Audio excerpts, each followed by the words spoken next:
Hey folks, my name is Suds. And I'm Niki. Welcome to 0-Calorie Marketing. Tune in to listen to us speaking to some of the most innovative, brilliant, open-minded marketers we know. Each episode features a different marketeer with a unique perspective on marketing, branding, life philosophy, and everything in between. Lend us your eyes and ears for the next hour or so as we discover more about the person and also the unique path that they took which led them to where they got to. And the real story behind the why, where, when, and how they do what they do. Without a further ado, let's get to it.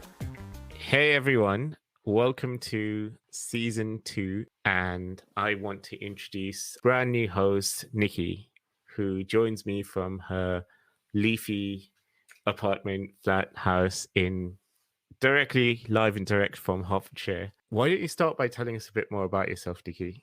Yeah, my apartment's not leafy. I wish it was. I'm not yet a plant mother because I'm not that responsible. But one day when I have things together. So yeah, I'm Niki. Joining 0-Calorie Marketing. Whoop, whoop, very excited. I am currently Talent Audience Development Manager at Casabro Public Press. I do a lot of walking, or I've done a lot of walking this year. I think everyone has really, because, you know, sanity. Yeah. And yeah, I'm glad to be here. How are you, Sad? I'm good. I mean, I think a bit more about us. We met through some mutual friends. I think you go back a long way with Amanda, don't you? Oh God, yeah, I go back. I think I met Amanda in I think 2013. So yeah, about 7 years. I think I remember meeting you. We sort of ended up at dinner together on this. Oh yes. It was about this time, I think, last year, wasn't it? It was at Covent Garden when we went to the pizza place. Mm-hmm. Well, that was really good pizza. Where was that? It was in a place called Fire and Stone, I believe. We had a really good night that night, and we had a really good chat. I remember that night really well now. The thing is, this year just seems like a blur in terms of being at home for 6 to 8 months has been a killer on my memory, like with everyone else. Yeah, because I think you barely change scenery in the same way you do in everyday life, so everything just feels like one big ball of just continuing. Where, like, you know, last year, for instance, like every single day you're seeing different buildings, different people, not every single day, but more than this year, where I'm just like, I've seen so much of like the four walls of my room this year that I'm stripping everything down and redecorating just so it looks different in 2021. And that's just changing the scenery. I remember you telling me this off air in terms of what, you know, you've got plans for your room and everything. In terms, like, I think, you know what, Niki, like that dinner, I remember it now, but it just seems like such an odd concept even now in terms of, okay, just going out for dinner with friends. You know, you've got to have some sort of a military stage planning to be able to schedule everything, making sure that you're keeping your distance. And even in restaurant, I went for a meal with my dad. Went for lunch today, and it just wasn't the same. You know. Yeah, it's really weird. I think I haven't been out to dinner. I haven't really left Hertfordshire. I'm going to be very honest. In a few weeks, because every time I go into London, it seems like a completely different world. Like, I think people who are based in, you know, in sort of the central space of London, it would be so stark for you to come out to, you know, a more countryside space, because you don't see as much people, you don't engage, and people aren't on the streets as much. But every time I go into London, it feels like I'm going from 0 to 100, and like it's too much. The thing is, I was actually on the tube for the first time, and it just was mad. It was just like it's something I'd done millions of times before, but it just was very unusual to be back in the tube and everyone's wearing a mask, and, you know, like, of course the world's turned upside down, you know, even for students, you know, distance learning. And, you know, usually we had this policy of doing these things offline, so we would get the person, you know, all our guests would meet us in real life, whereas this is the way forward.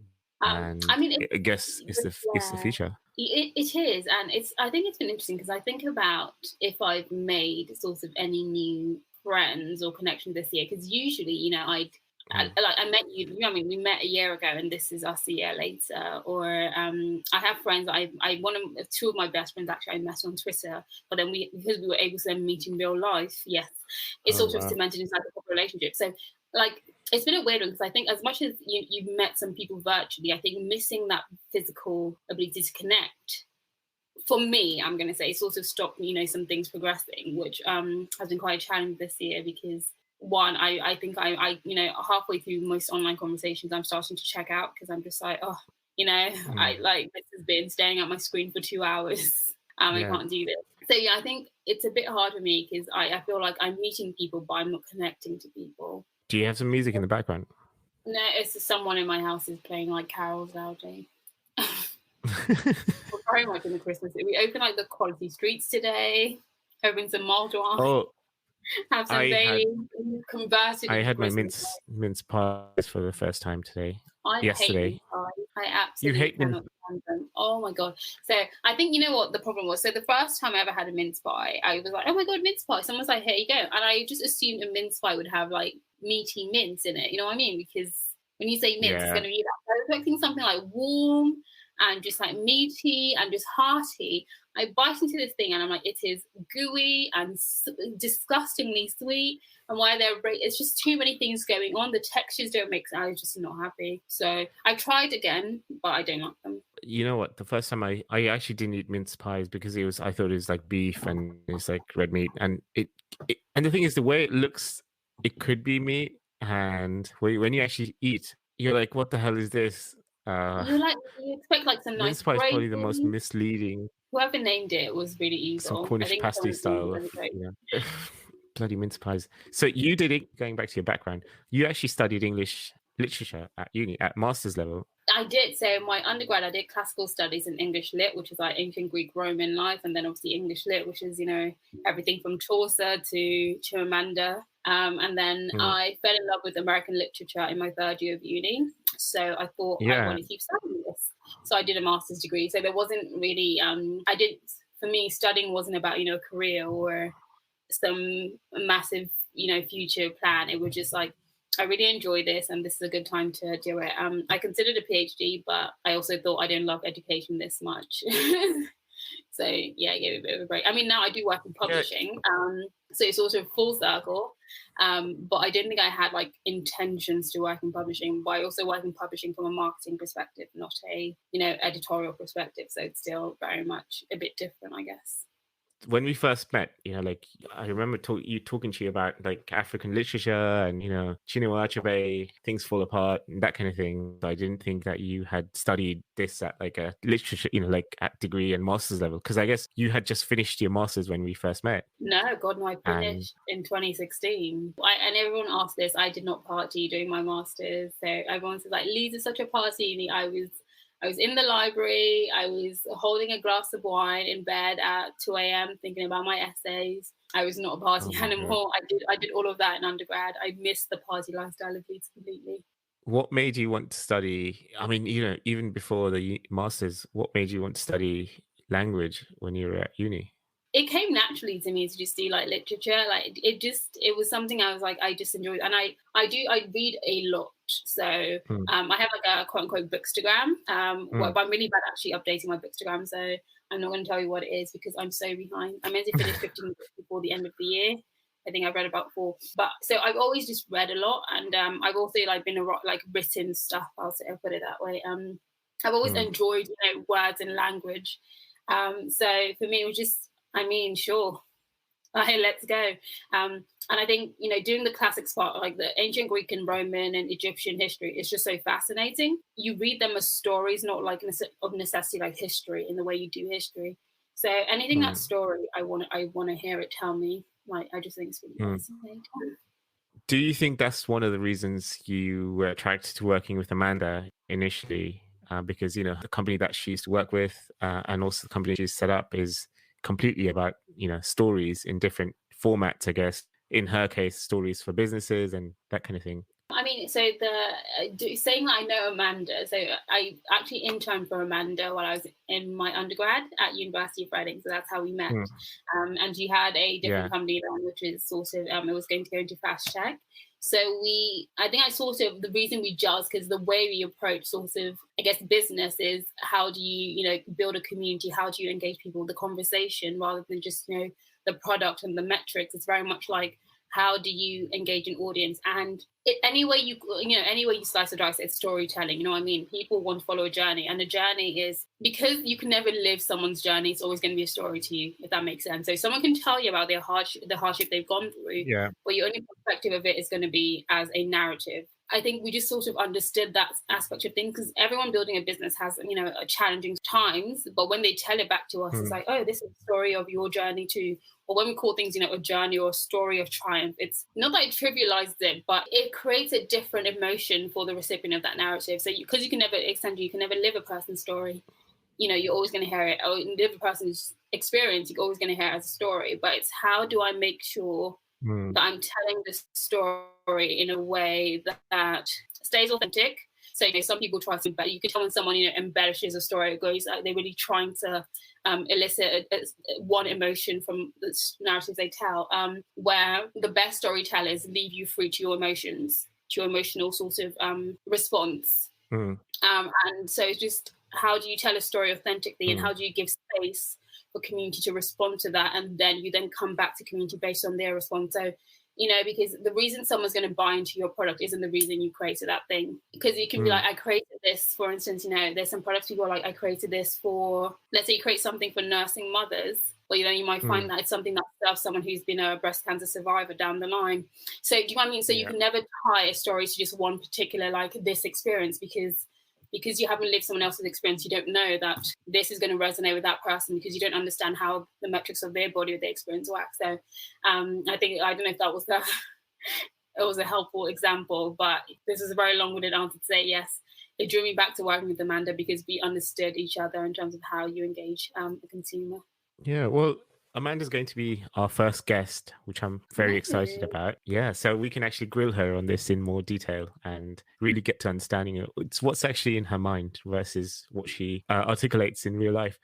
Because I've known her for probably the same as long as you have, like nearly a decade actually. When she first had her fashion business, that's when I actually got to know her and, met her through lots of different times of, we're in different phases in our life, and we got to know each other, and 3 or 4 jobs and 3 or 4 different careers, I guess. Here we are, and we finally get to grill her and do that. I'm personally very excited to have you on board, just because I had actually seen a couple of your videos, and because we're looking for a co-host, I thought, oh, this person would be very interesting. I think when we first spoke, initially you were, I just had a good feeling that you would be a good person to try and bounce some ideas with, and get to really tease out all the guests and, really understand what their background is. Because I think, like you were saying, I really believe that in order to understand someone, you've got to know where they come from, and also what their story is like, personally, like their identity is based on where they are from, who they happen to meet, and also, I guess, the environment they grew up in, and also the things that they expose themselves to, because that's the way to really understand, okay, so this person is this way because of that. And I think a lot of, especially in our, stuff that I consume, it tends to be very factual, whereas I would rather have the emotional element of it, because I think that's when someone can really understand who you are and identify with what your decisions are and the kind of things they do. Yeah, I mean, I can agree with what you say. There's so much, I guess, based like on the, I don't say factuals, like the data and the numbers, and things like that are very important. But as much as they're formulas for many things, I think a lot of the time people go with their gut or their instinct or their experience to actually decide how they move in space, or they go with the experience of someone else. Like, experience can and cannot be measured, if that makes sense. Sometimes it's very much like, this has been your output. If you take someone out of the equation, you can always feel that spot where you're going to get a different set of experience guiding that space, rather than the same experience. So I think the emotional, the personal, the individual, that journey, we definitely want to know that. excited to do that. And I think, yeah, when we met, we just had really, I think we just had like really easy conversation. It was very much Yeah. like studs. But then I feel like anyone sort of Amanda introduces me to, I'm very much like, I feel like I will, the odds of us getting on are very, very high. It's that thing where if a good friend introduces you to someone they trust and like, then you don't have to go through that filter of, okay, who is this person? Like it was almost like that instant trust kind of thing and when we met, and also like what I really liked about you was the fact that you had both that element of, okay, you understand marketing and you know what you're doing, but also, I think you came to our office and we sat down with you and gave you a Oh and my I God. was like, wow, So this is a person who understands that. I'm just gonna say that that tutorial has saved my life so much. Like I'm using it now. I've literally introduced like new people to it. I'm just like, yeah, guys, Airtable, let's go. But even beyond Airtable, so it's really just helped me approach project management like software. Just like from a more, or I'm a lot less, scared to just jump in and be like, let's try things, let's go crazy. So yes, it's like that was an amazing tutorial. If you ever need an Airtable, tutorial, go to Sads. Awesome. Like an evangelist. Yeah, my colleague Guzman, he is big on Airtable, and we actually practically run the whole business using Airtable and a couple other tools that we've got, and it saves hours and hours every week. So this podcast isn't sponsored by Airtable just yet. Unfortunately, not sponsored by Airtable. Unfortunately, but they are doing excellent work, I thought. Last thing I was going to say is like, so you studied English and you read lots of books. Are you writing a book yourself? A fiction, not non-fiction, fiction. Yeah. So the reason Sads is asking me this, just for context, is I released, or I had a piece commissioned earlier this year, which is it's sort of a stream of consciousness non-fiction piece, and it's on my LinkedIn. If you feel pushed to go have a look. So Link am I writing? Description. Am I writing? I'm not writing a book at the moment. I want to write a book. I'll say this. I just it's hard. Writing's hard, guys. It's just very hard. Yeah. I'm practicing writing right now. So I'm writing a few. I have like 7 short stories that are half finished because I sort of. Oh wow. I never know how to finish them. All the characters get away from me, so I come back to them. So I'm practicing writing. A book will hopefully happen in my lifetime. But it might be when I'm like 50, 60. So I'm in no rush to produce a book, I think. And also having been someone, so I work in publishing now, but I spent some time watching the industry. There are reasons why I personally feel like I shouldn't rush storytelling, because my reason for doing it would be just to tell a story, not because I want to make a career out of it. Because I think there's something in the present day about having a career as a writer that means you have to produce work at a certain rate. That's not sustainable, where I think it's healthier to create a life for yourself that enables stories to be, something that flows out of you over like a healthy period of time. Because there's a fantastic book by someone called Jennifer McCumbee, and it's called Chintu. And I think it got published, I think maybe in I think it was 2011 or 12. I can't quite remember now. Maybe later, maybe. But she spent 20 years writing this book. And it is honestly fantastic. And then she just had another book come out this year, First Woman, and she'd written that book before she finished Chintu, which was published first. But when you read her books, you know that this is work that had time and it had growth put into it. If that makes sense. So she definitely grew as a writer writing these books, and I think reading that kind of storytelling is more compelling for me. Than rushing to produce something. And also, as Saz sort of fleshed out, I'm relatively young. So, and I think the subject matters I want to deal with, because I'm a Toni Morrison fan. I'm Zora Neale Hurston. I'm reading, wide names like Florent Wagba. I'm just reading authors who really told, journey stories in their books. And those are the people that inspire my writing. So I bow to them and say, writing shouldn't be something you rush to finish. It should be something that you take your time and you let unfurl at its own pace. Yeah. Well, it's my long-winded answers to everything. I promise I'm not this long-winded in life.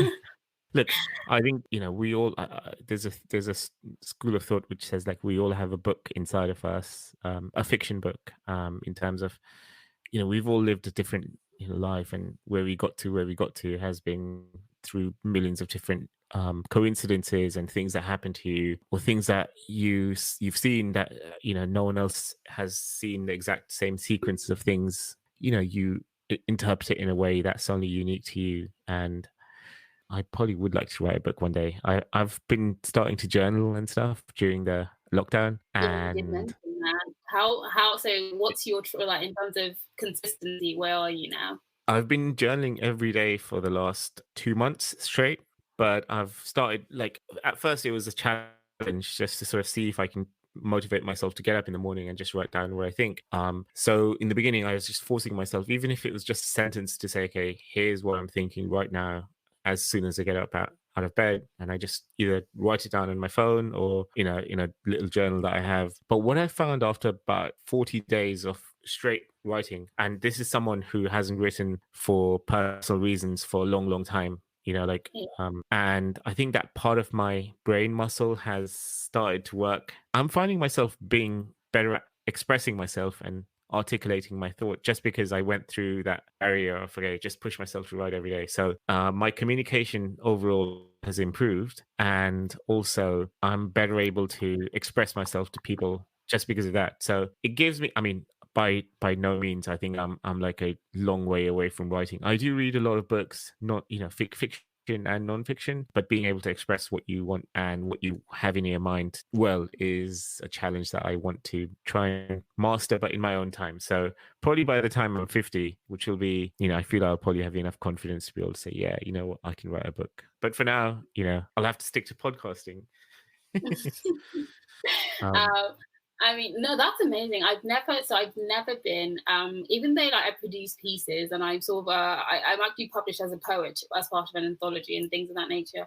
I'm not a consistent writer, so I'm probably the worst person to get any practice from, writing for. I mean, I handwrite all my, if I have a to-do list for the day, I do a lot of handwriting or handwrite ideas. But in terms of consistent writing, I'm terrible at it, which means I've lost so many great ideas. But I mean, if they're great, they'll come back. See, I'm also very trusting of the universe.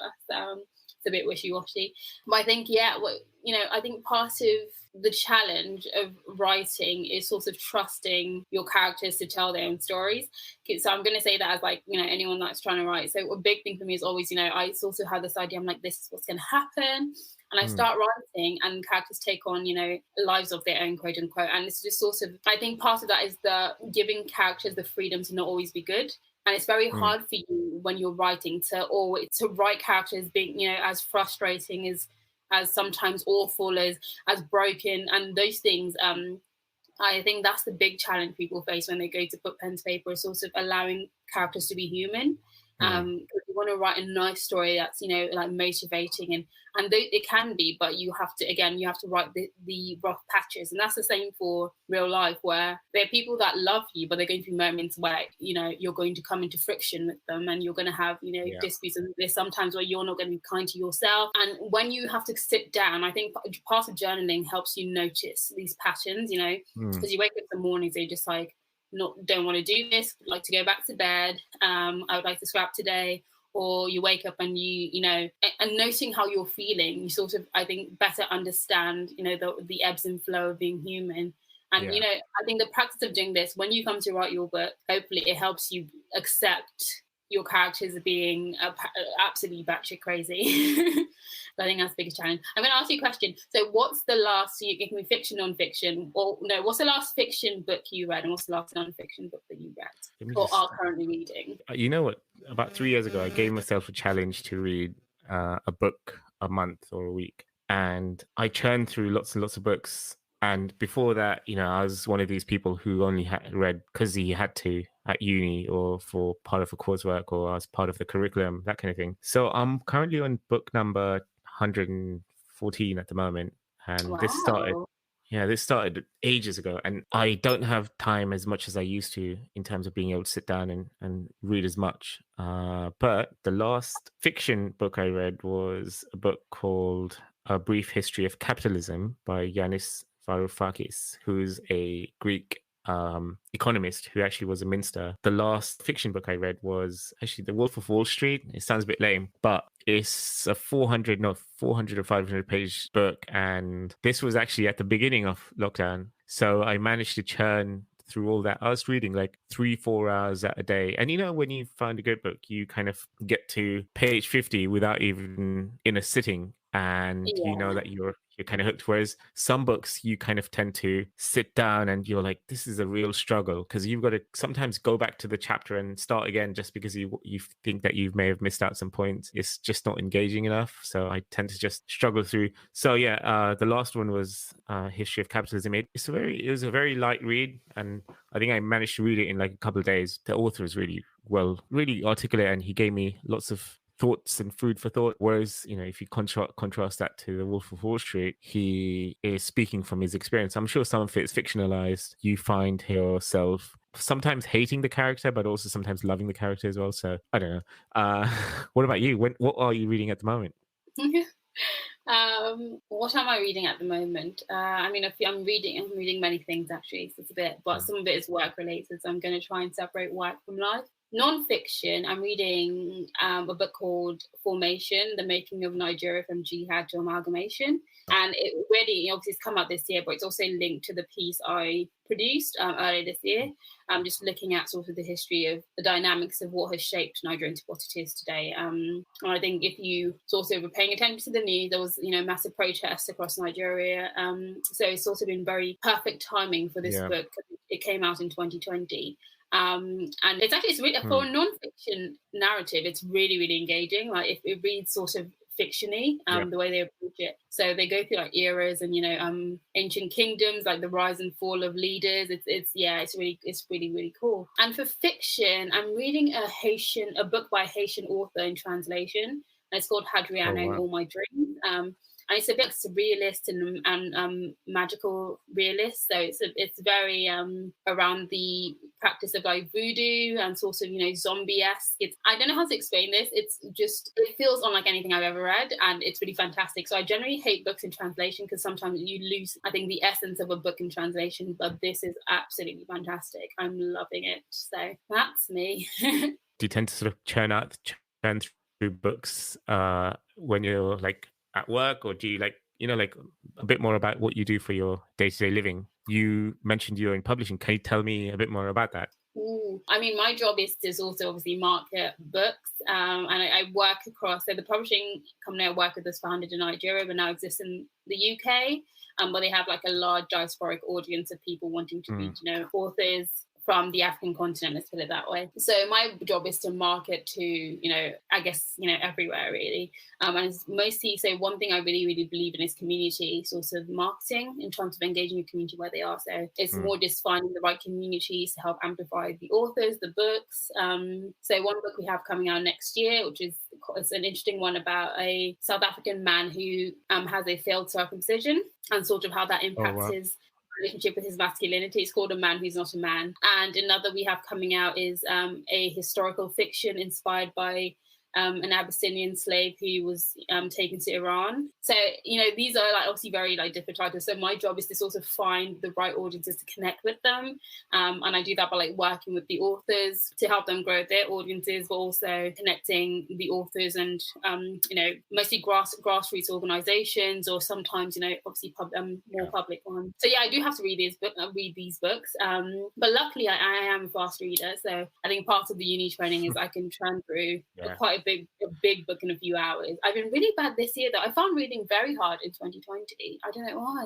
Have you struggled at all? I think, Niki, I go through sort of peaks and troughs. Even, not in a non-pandemic year, I've been struggling sometimes, and sometimes I just tend to churn books through like nothing. This year, what I have been good at has been like reading through lots and lots of like really big books. So The Wolf of Wall Street was a quite a big book. There's another one. Roughly how many pages? Did you say that was about 500? Yeah, Wolf of Wall Street 500. I'd seen the film before, so that was a different kind of that's a different topic in itself. And there was another one called Mr. Nice by, it's one of these student books that everyone's read, and that was about 400. And I read two of them back to back, and I think I did that over a period of 3 weeks. So about 1,000 pages. I was locked in my room and I just managed to get through them. But at the same time, I'm really struggling to read the book I'm reading at the moment, which I can. You know what I've been doing actually? And I don't know what you think as someone who reads a lot and who's a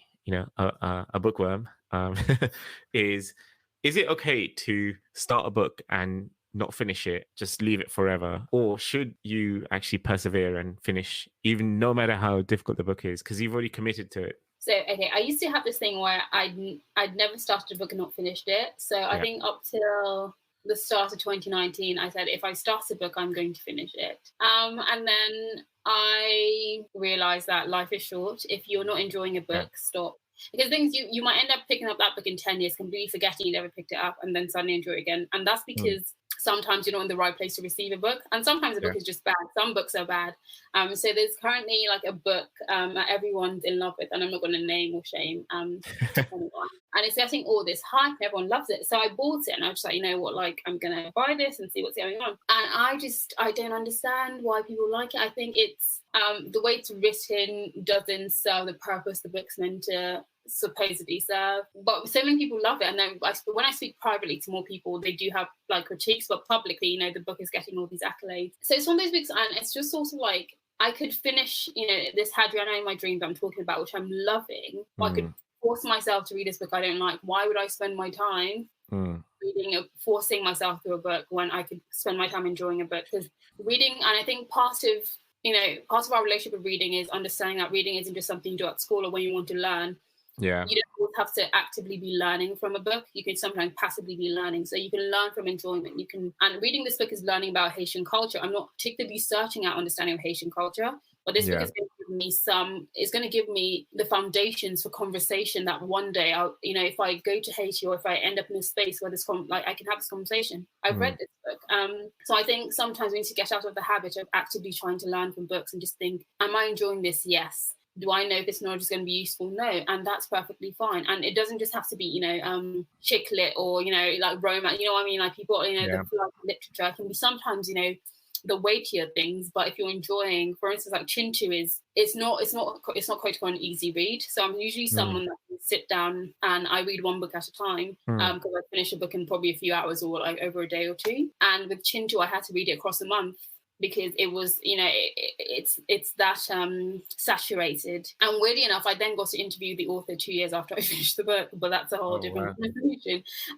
But reading it over a month was how I needed to read this book. You make different judgments. Do I need to stop, or do I need to take my time and not force myself to finish this book because I need to get to the next one? You know, every book is individual, but if you're not enjoying a book, let it go. Yeah. Because you in 5 years' time... I agree with you. And, you know, there was a point where I would persevere through no matter what. And I thought, this author has sat down and created this book, and it's me who should... It felt kind of rude to just say, okay, fuck this, I'm just going to skip this. Me, I was like, they finished a book, they're amazing, I'm going to read it. Yeah, and then, you know, you think this book is terrible. I wasted my time. But there are, you know, and then sometimes, yeah, you're right. You know, like sometimes I've come back to the book after 6 months or after a while, and then, you know, started where I left off. And during that time, I've been doing other things, and then I've forgotten about it, and then sort of finish it just for the sake of... And then, you know, I'm kind of happy that I persevered. Probably one of the best books I've ever read. I'm not going to say which one, just because I think there will be other books that will replace it. Is I actually gave up after 3 chapters, and I thought, this is the worst book I've ever read. But then I read 1 chapter, and I thought, oh, hang on a second. It had this kind of, not twist as a plot line, but it just started getting better and better and better. And I've given this book away to so many people I know, just because it's just so profound, in my opinion. And yeah, it's that kind of thing. I was like ready to walk away, but then I thought, okay, give it one more chance, give it a couple of chapters, and then I just finished it through. This is turning into a book. I know. See, I do this. If you start a conversation with me, I'm going to get you talking about books. But let me ask you a question. So, I mean, you've sort of come from season 1 of Calorie, and we're starting season 2. Just looking back on season 1, can you think of like a highlight conversation or just something that changed your perspective in season 1 on just marketing as a whole? Okay, so I think we did 7 episodes for season 1, and to be honest with you, I was still learning the craft, as in, you know, I still am. in terms of how to be a good interviewer and how to really, really listen to people. I think the biggest takeaway for me was, well, apart from the technical stuff, that's, just something that you learn. There were a couple of standout episodes. I'm not going to say which ones, because, if the person's listening, I don't want to give them a big ego than they already have, or or diss anyone. But I think what I learned from the first season was the moment you kind of, one of our guests, she actually had a background in English. No, two of our guests had background in English. They ended up doing marketing, which is completely data driven at the moment. And, they both didn't lose sight of the fact that you're telling a story. And at time, I think I was thinking, oh my God, what's this about? Like these people are supposed to be running Facebook ads and getting numbers and looking at what's working using, technology, and also using imagery and doing A/B tests and that kind of thing. But what they were saying was, look, doesn't matter what you, publish or what you put out there, it's got to have a story behind it, or it's got to have something which is going to attract the person's attention, because you're dealing with human beings. And I think the best lesson I took away from season 1, re-listening to some of my episodes, was not that I listened to my own podcast, like in terms of I love myself so much, I want to hear my own voice. It's more like I wanted to kind of learn and also really hear what they had to say, so I can like kind of muscle memory everything in a way. So I think the biggest lesson I learned was being able to the value of story, and also the value, and the podcast itself kind of espouses this idea of, we don't care about the technical stuff that you do, we care about how you got to where you got to, the story behind the person. And I think those were the best moments for me. And I'm super excited to bring in new guests for this new season, where we can actually hopefully add to that. And, no pressure on you, Niki. We want a fellow storyteller to actually tease out what these people have to say. I solemnly do promise to try my best. Good. How can people find you in terms of, can they follow you on social media? What's the best way to get in touch with you? So if you want to find me on Instagram, it's at Black Girl Rumble, and it's all just books, really. So if you want to follow what Niki's reading, and interesting enough, what I'm reading is probably reflects my mental state more than anything. So I'm more influenced by characters in books than anyone outside, which can be concerning. I'm kidding. But yeah, Black Girl Rumble, so BlackGirlRumble on Instagram, and then on Twitter it's Niki, which is X. NIKKIYX. I mean, don't follow me on Twitter for anything professional. It's just completely a mix of me laughing at very terrible memes and having silly conversations about politics. So I mean, if you want to laugh, follow me on Twitter, but otherwise, don't. We can also find you on LinkedIn to see what you're getting up to for work, and also some videos that you may have shot that you've written and that was really well made, that kind of thing. Yeah, I'm hoping to do a few more next year of my work, but there'll be some professional partnerships there. Earlier this year, I did a partnership with Lynx on their race card series, which I'm to post up on LinkedIn. So LinkedIn's very professional, yeah. So it's on LinkedIn I'm all squeaky clean and just about the work. So if you want that of me, please only follow me on LinkedIn. Hope you enjoyed this episode, and don't forget to listen to other episodes of Zero Calorie Marketing Podcast. If you have a minute, do leave us a review on whichever platform you happen to be enjoying this episode. We'd love to hear from our listeners, so drop us a message with guest suggestions, thoughts on the episodes, and even compliments at zcm@interestingcontent.co.uk.